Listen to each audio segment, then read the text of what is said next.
وعیدیں بیان فرمائی ہیں اور قرآن کریم میں غیبت کے لیے اتنے سنگین الفاظ استعمال کیے گئے ہیں کہ شاید کسی اور گناہ کے لیے اتنے سنگین الفاظ استعمال نہیں کیے۔ چنانچہ قرآن حکیم کہتا ہے کہ ایک دوسرے کی غیبت مت کرو، کیونکہ یہ ایسا برا عمل ہے جیسے اپنے مرے ہوئے بھائی کا گوشت کھانا۔ کیا تم میں سے کوئی اس کو پسند کرتا ہے کہ اپنے مرے ہوئے بھائی کا گوشت کھائے؟ تم اس کو بہت برا سمجھتے ہو، لہذا جب تم اس عمل کو برا سمجھتے ہو تو غیبت کو بھی برا سمجھو۔ اس پر ذرا غور کریں کہ اس میں غیبت کی کتنی برائی بیان فرمائی ہے۔ ایک تو انسان کا گوشت کھانا، اور انسان بھی کون سا؟ اپنا بھائی، اور بھائی بھی زندہ نہیں بلکہ مردہ۔ اپنے مردہ بھائی کا گوشت کھانا جتنا سنگین ہے اتنا ہی دوسرے کی غیبت کرنا سنگین اور خطرناک ہے۔ آج کل تو کچھ لوگ ایسے ہو گئے ہیں کہ وہ غیبت کو گناہ ہی نہیں سمجھتے، اور کچھ لوگ ایسے بھی ہیں کہ غیبت کر رہے ہیں اور سن رہے ہیں، لیکن وہ یہ سمجھتے ہیں کہ یہ غیبت ہی نہیں، حالانکہ وہ غیبت ہے۔ میرے دوستو، غیبت کسے کہتے ہیں؟ غیبت کہتے ہیں کسی دوسرے کے پیٹھ پیچھے اس کی ایسی برائی بیان کرنا جس کے بیان کرنے کو وہ ناپسند سمجھتا ہے، اور وہ برائی اس کے اندر موجود ہو، جھوٹ نہ ہو، تو یہ غیبت شمار ہوگی۔ حدیث میں آتا ہے کہ ایک صحابی نے حضور اقدس صلی اللہ علیہ وسلم سے سوال کیا، یا رسول اللہ، غیبت کیا ہوتی ہے؟ تو آپ صلی اللہ علیہ وسلم نے جواب میں فرمایا، اپنے بھائی کا اس کے پیٹھ پیچھے ایسے انداز میں ذکر کرنا جس کو وہ ناپسند کرتا ہو، یعنی اگر اس کو پتا چلے کہ میرا ذکر اس طرح اس مجلس میں کیا گیا تھا تو اس کو تکلیف ہو تو یہ غیبت ہے۔ ان صحابی نے پھر سوال کیا کہ اگر میرے بھائی کے اندر وہ خرابی موجود ہو جو میں بیان کر رہا ہوں، تو آپ صلی اللہ علیہ وسلم نے جواب میں فرمایا کہ اگر وہ خرابی موجود ہے تب وہ غیبت ہے، اور اگر وہ خرابی اس کے اندر موجود نہیں ہے اور تم جھوٹ کہہ رہے ہو تو پھر یہ غیبت نہیں بلکہ یہ بہتان بن جائے گا اور دوسرا گناہ ہو جائے گا۔ اور بعض لوگ تو غیبت کو درست بنانے کے لیے یہ کہتے ہیں کہ میں غیبت نہیں کر رہا ہوں، میں تو اس کے منہ پر یہ بات صاف صاف کہہ سکتا ہوں۔ یاد رکھو، چاہے تم وہ بات اس کے منہ پر کہتے ہو یا نہ کہتے ہو، وہ ہر حالت میں غیبت ہے اور یہ گناہ کبیرہ ہے، اور یہ ایسا ہی بڑا گناہ ہے جیسے شراب پینا، ڈاکہ ڈالنا، بدکاری کرنا گناہ کبیرہ ہیں۔ دونوں میں کوئی فرق نہیں، وہ بھی حرام ہے، یہ بھی حرام ہے، بلکہ غیبت کا گناہ ان گناہوں سے زیادہ سنگین ہے، اس لیے کہ غیبت کا تعلق حقوق العباد سے ہے۔ اس لیے خدا کے لیے اس کا اہتمام کریں کہ نہ غیبت کریں اور نہ غیبت سنیں، اور جس مجلس میں غیبت ہو رہی ہو اس میں بات چیت کا رخ بدلنے کی کوشش کریں، ورنہ اس مجلس سے اٹھ کر چلے جائیں، اس لیے کہ غیبت کرنا بھی حرام ہے اور سننا بھی حرام ہے۔ ایک حدیث میں حضور اقدس صلی اللہ علیہ وسلم نے فرمایا کہ جو لوگ غیبت کرنے والے ہوں گے انہوں نے بظاہر دنیا میں بڑے اچھے اعمال کیے ہوں گے، نمازیں پڑھیں، روزے رکھے اور دوسری عبادتیں کی، لیکن جس وقت وہ پل صراط پر سے گزرنا چاہیں گے، آپ حضرات جانتے ہیں کہ پل صراط کیا ہے؟ پل صراط ایک پل ہے جو جہنم کے اوپر سے گزرتا ہے، اور ہر انسان کو اس پر سے گزرنا ہے۔ اب جو شخص جنتی ہوگا وہ اس پل کو پار کر کے جنت میں پہنچ جائے گا، اور جس کو جہنم میں جانا ہے اس کو اسی پل کے اوپر سے نیچے کھینچ لیا جائے گا اور جہنم میں ڈال دیا جائے گا۔ لیکن غیبت کرنے والوں کو پل کے اوپر ہی جانے سے روک دیا جائے گا، اور ان سے کہا جائے گا کہ تم آگے نہیں بڑھ سکتے جب تک اس غیبت کا کفارہ ادا نہیں کرو گے، یعنی جس کی غیبت کی ہے اس سے معافی نہ مانگ لو گے اور وہ تم کو معاف نہ کر دے، اس وقت تک جنت میں داخل نہیں ہو سکتے۔ ایک روایت میں ہے کہ حضور پاک صلی اللہ علیہ وسلم کے زمانے میں دو عورتیں تھیں، ان دونوں نے روزہ رکھا، اور روزے کی حالت میں دونوں خواتین آپس میں بات چیت میں مشغول ہو گئیں، اور باتوں ہی باتوں میں غیبت شروع ہو گئی۔ کسی کا ذکر شروع ہوا تو اس کی غیبت بھی شروع ہو گئی۔ تھوڑی دیر بعد حضور اقدس صلی اللہ علیہ وسلم کے پاس ایک صاحب آئے اور آ کر بتایا کہ یا رسول اللہ، ان دو خواتین نے روزہ رکھا تھا مگر اس وقت ان کی حالت بہت خراب ہو رہی ہے اور پیاس کی وجہ سے گویا ان کی جان نکلنے کے قریب ہے۔ حضرت صلی اللہ علیہ وسلم کو بظاہر بذریعہ وحی یہ معلوم ہو گیا ہوگا کہ ان عورتوں نے غیبت کی ہے، چنانچہ آپ صلی اللہ علیہ وسلم نے حکم فرمایا کہ ان عورتوں کو میرے پاس لے آؤ۔ جب ان عورتوں کو حضور پاک کے پاس لایا گیا تو آپ صلی اللہ علیہ وسلم نے دیکھا کہ واقعی ان کی حالت تو بھوک پیاس کی شدت کی وجہ سے بہت خراب ہو رہی ہے۔ پھر آپ صلی اللہ علیہ وسلم نے حکم فرمایا کہ ایک بڑا پیالہ لاؤ۔ چنانچہ پیالہ آیا تو آپ صلی اللہ علیہ وسلم نے ان میں سے ایک خاتون کو حکم دیا کہ تم اس پیالے میں قے یعنی الٹی کرو۔ جب اس نے الٹی کی تو اس میں خون، پیپ اور گوشت کے ٹکڑے خارج ہوئے، یہاں تک کہ وہ پیالہ بھر گیا۔ پھر حضور اقدس صلی اللہ علیہ وسلم نے فرمایا کہ یہ تمہارے ان بہنوں اور بھائیوں کا خون ہے اور پیپ اور گوشت ہے جو تم دونوں نے روزے کی حالت میں کھایا تھا، یعنی ان دونوں نے ان کی غیبت کی اور غیبت کا انجام یہی ہوتا ہے۔ حضرت ابن عباس رضی اللہ تعالی عنہ فرماتے ہیں کہ سرکار دو عالم صلی اللہ علیہ وسلم نے شب معراج میں دیکھا کہ ایک قوم مردار اور مرے ہوئے جانور کھا رہی ہے۔ آپ نے حضرت جبرائیل علیہ السلام سے پوچھا کہ یہ لوگ کون ہیں؟ انہوں نے جواب دیا، یہ وہ لوگ ہیں جو لوگوں کا گوشت کھاتے تھے، یعنی لوگوں کی غیبت کرتے تھے۔ معزز خواتین و حضرات، اس غیبت سے ملتا جلتا ایک گناہ اور ہے جو اتنا ہی سنگین ہے بلکہ اس سے بھی زیادہ سنگین، اور وہ ہے چغلی کرنا۔ چغلی کی حقیقت یہ ہے کہ تم کسی کے سامنے کسی کی برائی بیان کرو، اور وہ برائی اس لیے بیان کرو تاکہ دونوں میں لڑائی ہو جائے، بدگمانی اور نا اتفاقی پیدا ہو جائے، اس کو چغلی کہتے ہیں۔ اور چغلی کا گناہ غیبت سے بڑھ کر ہے، اس لیے کہ غیبت میں تو صرف دوسروں کی برائی کرنا مقصود ہوتی ہے، لیکن چغلی میں تو برائی کے علاوہ یہ بھی مقصد ہوتا ہے کہ ان دونوں کے درمیان لڑائی ہو اور ان دونوں کے درمیان جو تعلق دوستی اور محبت ہے وہ ختم ہو جائے۔ مثلا ساس نے بہو کی باتیں سسر کے سامنے کہیں یا اس کے شوہر سے لگائیں، اب شوہر بھی بیوی سے ناراض ہو رہا ہے اور سسر بھی بہو سے بدگمان۔ یہ چغلی ہے اور حرام ہے۔ آج کل یہ مسئلہ عام ہو رہا ہے، گھر کے جتنے لوگ ہیں وہ ایک دوسرے سے کٹے ہوئے ہیں، اس لیے کہ ہر ایک اس چغلی کی مصیبت میں پھنسا ہوا ہے، جس کی وجہ سے گھر کا نظام درم برم ہو گیا ہے، گھر کا سکون غارت ہو گیا ہے، اور آخرت میں بھی اس پر بڑا عذاب اور وبال ہے۔ قرآن اور حدیث میں اس گناہ کی بڑی سخت وعیدیں اور سزائیں بیان فرمائی گئی ہیں۔ حضرت علا ابن حارث بیان کرتے ہیں کہ رسول خدا صلی اللہ علیہ وسلم نے ارشاد فرمایا کہ کسی بے عیب کو عیب لگانے والے اور چغل خوری کے لیے چلنے پھرنے والے ان دونوں جماعتوں کا حشر کتوں کی صورت میں ہوگا۔ بخاری شریف کی روایت ہے، آپ صلی اللہ علیہ وسلم نے ارشاد فرمایا، چغل خور یعنی جو ادھر کی ادھر لگاتا ہو وہ جنت میں داخل نہیں ہوگا۔ ایک اور مشہور حدیث میں ہے کہ ایک مرتبہ حضور اقدس صلی اللہ علیہ وسلم صحابہ کرام کے ساتھ تشریف لے جا رہے تھے، راستے میں ایک جگہ پر دیکھا کہ دو قبریں بنی ہوئی ہیں۔ جب آپ صلی اللہ علیہ وسلم ان قبروں کے قریب پہنچے تو آپ صلی اللہ علیہ وسلم نے ان کی طرف اشارہ کرتے ہوئے صحابہ کرام سے فرمایا کہ ان دونوں قبر والوں پر عذاب ہو رہا ہے۔ اللہ جل شانہ نے حضور اقدس صلی اللہ علیہ وسلم پر قبر کے عذاب کو منکشف فرما دیا تھا۔ پھر آپ نے صحابہ اکرام سے پوچھا کہ تمہیں معلوم ہے کہ ان دونوں کو کس وجہ سے عذاب ہو رہا ہے؟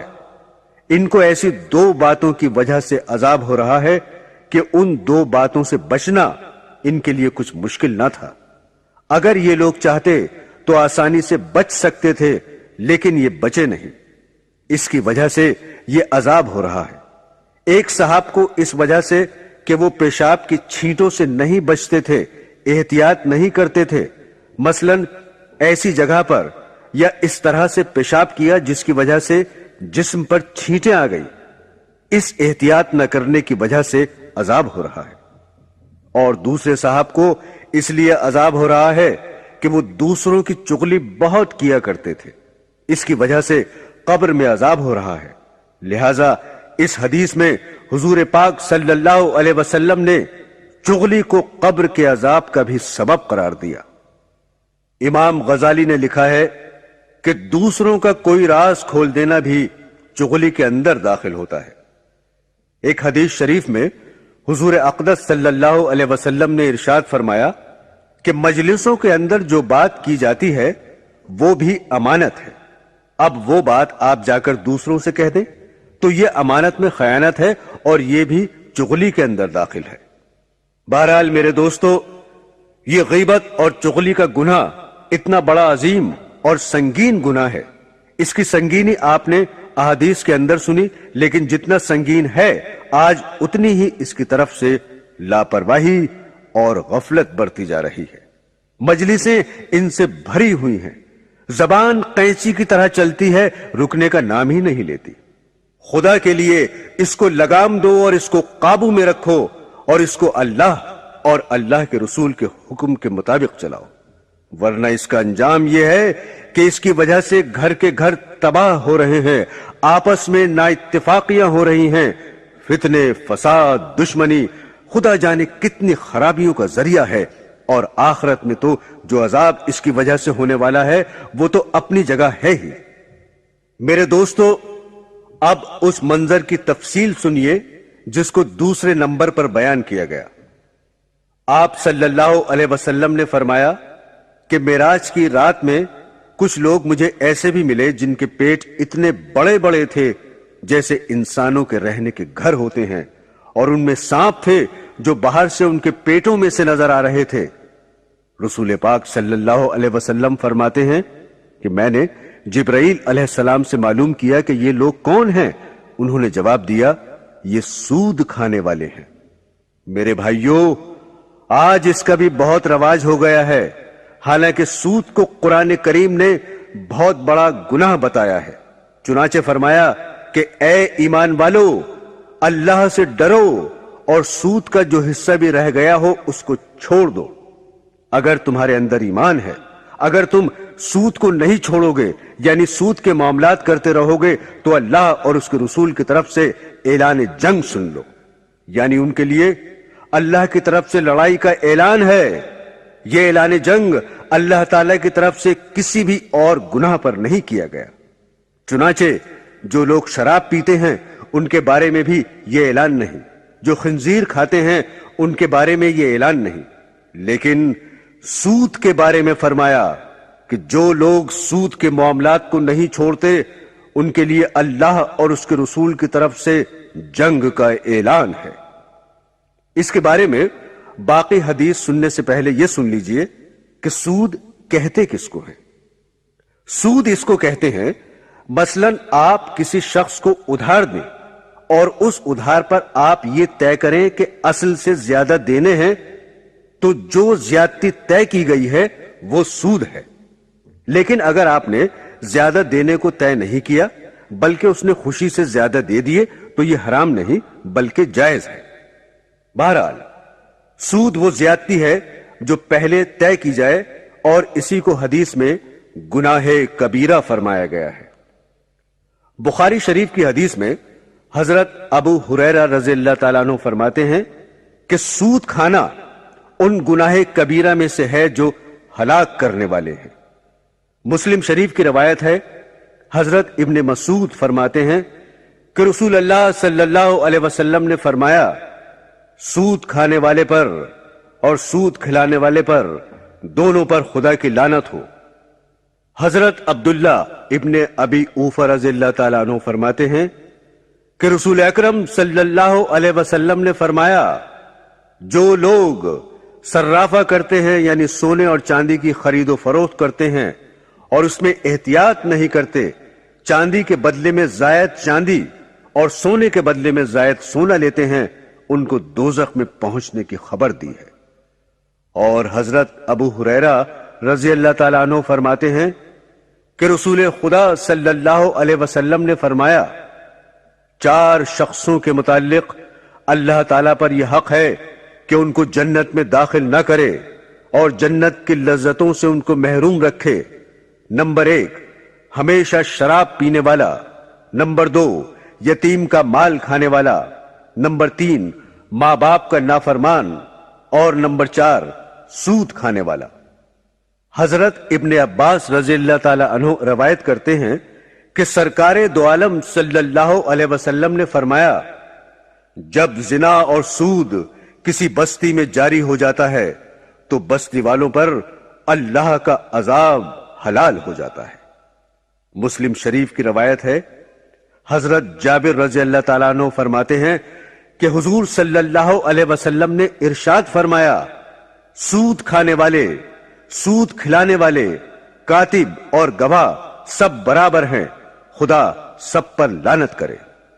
اور آج کل اس سود کا لین دین اتنا بڑھ گیا ہے اور اتنا وسیع ہو گیا ہے کہ تقریباً ہر ملک میں اور ملک کے کونے کونے میں پھیل گیا ہے، جس کی وجہ سے بہت سے مسلمان بھی کسی لالچ کی وجہ سے یا مجبور ہو کر اس کا لین دین کرتے ہیں۔ لیکن مسلمان یاد رکھیں کہ اس ہماگیری کا مطلب یہ نہیں کہ مسلمان اس مجبوری کا سہارا لے کر اتنی بڑی لعنت سے بے پرواہ ہو جائیں اور ان کے دلوں میں ذرہ برابر بھی کھٹک پیدا نہ ہو کہ وہ کتنی بڑی حرام چیز میں مبتلا ہیں۔ البتہ بینک میں اپنی رقم یا امانت رکھنا حفاظت کے لیے، صرف مقصد حفاظت ہو نہ کہ سود لینا، تو اس کو علماء نے جائز کہا ہے۔ لیکن بینکوں میں رکھی ہوئی رقم پر جو سود ملتا ہے اس کا کھانا حرام ہے۔ سود کو بینک میں سے تو نکال لیا جائے، وہاں نہ چھوڑا جائے، اور وہاں سے نکال کر غریب لوگوں میں بغیر ثواب کی نیت کے تقسیم کر دینا چاہیے۔ اگر اس کو اپنے خرچے میں لائیں گے تو بربادی کا سبب ہوگا۔ حضرت ابن مسعود فرماتے ہیں کہ رسول کریم صلی اللہ علیہ وسلم نے فرمایا، سود سے حاصل ہونے والا مال خواہ کتنا ہی زیادہ ہو، آخر کار اس میں کمی یعنی بے برکتی آ جاتی ہے۔ تفسیر ابن کثیر میں ہے، حضرت ابن عباس رضی اللہ تعالیٰ عنہ فرماتے ہیں کہ سود خور سے قیامت کے دن کہا جائے گا کہ اپنے ہتھیار لے لے اور خدا سے لڑنے کے لیے تیار ہو جا۔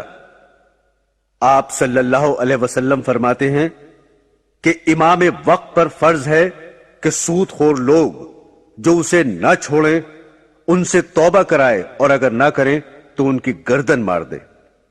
علماء یہ بھی کہتے ہیں کہ سود کھانے والے کے حق میں اتنی سخت وعیدیں اور اتنی شدید و غضبناک تنبیہ کا سبب یہ بھی ہے کہ سود کے بارے میں لوگ اعتقادی گمراہی میں مبتلا ہو جاتے ہیں کہ لوگ اس کو حرام ہی نہیں سمجھتے۔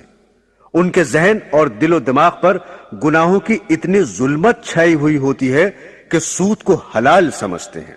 مال و دولت کی محبت میں اتنے مست ہوتے ہیں کہ سب کچھ مال و دولت ہی کو سمجھتے ہیں، جس کی وجہ سے سود کو حلال سمجھتے ہیں، اور جو اس کو حلال سمجھنے لگے تو یہ اعتقادی گمراہی ہے جس کا آخری نتیجہ کفر ہے، اور کافر کی معافی اور بخشش ناممکن ہے۔ لہذا معلوم ہوا کہ سود دنیا اور آخرت دونوں کی مکمل تباہی کا خطرہ ہے، اس لیے کہ سود کا مال حرام کا مال ہے، اور حرام کا مال کھانے والوں کی روزی میں برکت نہیں رہتی۔ جس طرح سے حرام کا مال یہ لوگ کھاتے ہیں، کماتے ہیں، اسی طرح سے وہ مال واپس چلا جاتا ہے، رکتا نہیں۔ وہ مال صرف انسان کا دل بہلانے کے لیے ہوتا ہے، اس مال کو دیکھ کر وہ دل ہی دل میں خوش ہوتا ہے، لیکن یہ خوشی اس کی ہمیشہ کی نہیں ہوتی، چند دنوں کے لیے ہوتی ہے، اور وہ بھی دنیا ہی میں ہوتی ہے۔ آخرت تو اس کی برباد ہو جاتی ہے، اور دنیا میں سود کا مال بڑھتا ہوا نظر تو آتا ہے، مگر وہ بڑھنا ایسا ہے کہ جیسے کسی انسان کا بدن ورم سے بڑھ جائے۔ ورم کی زیادتی بھی تو بدن کی زیادتی ہے، مگر کوئی سمجھدار انسان اس زیادتی کو پسند نہیں کرتا، کیونکہ وہ جانتا ہے کہ یہ زیادتی نقصان دہ ہے۔ اسی طرح سود خور کا مال کتنا ہی بڑھ جائے مگر مال کے فائدے یعنی راحت اور عزت سے ہمیشہ محروم رہتا ہے۔